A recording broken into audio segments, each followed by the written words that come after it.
Another place to look to get information about a person's identity is to interpret the conditions of the planet who owns the sign occupied by that focal point.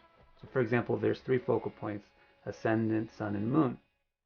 So you would see, well, what planet owns the sign occupied by the Ascendant? And what does the conditions of that planet tell me about this person's physical category of identity?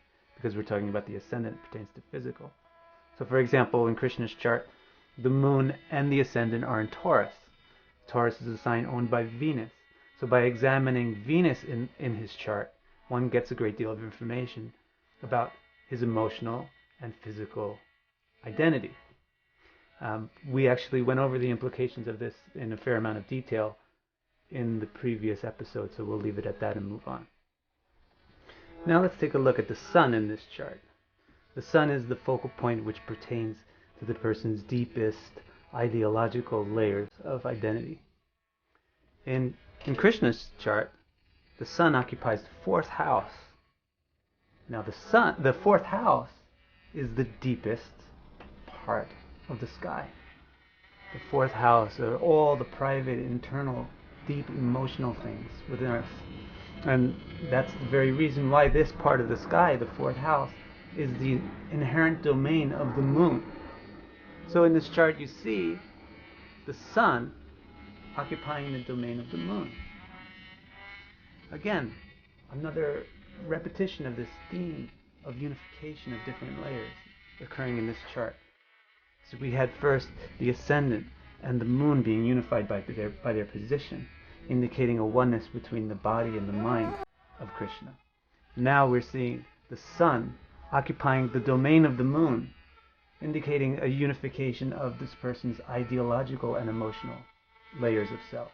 And so this theme, this truth of Advaya Tattva, of complete unification of being, is being illustrated so nicely in this horoscope.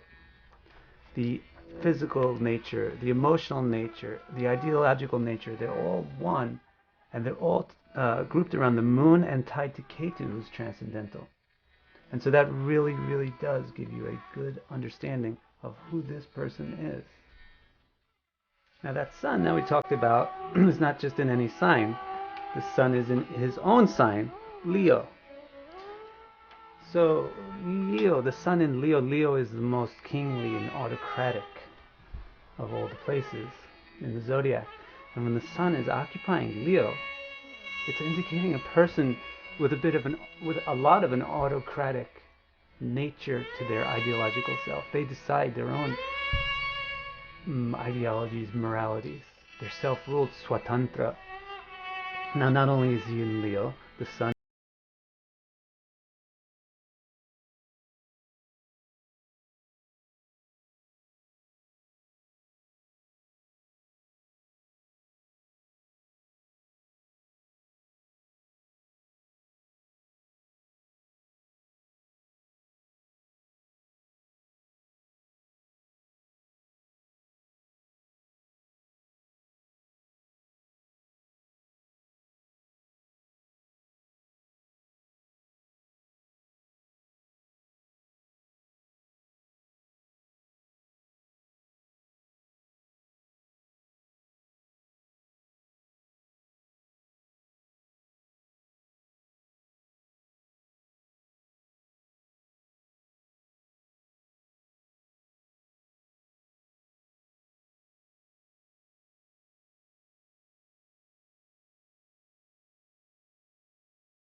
greatest medieval poet, Sri Rupa Goswami, in the very first verse of his work, in a poem in which every word simultaneously describes both Krishna and the moon. Akilara Samrita Murti Prasrimara Ruchiradharaka Palihi Kalita Shama Lalito Radha Priyang Vidhujayati. Victory to the moon, who is enamored by the star Radha. Anuradha Nakshatra is the moon's favorite nakshatra, who is the embodiment of all flavor and vitality in Vedic cosmology.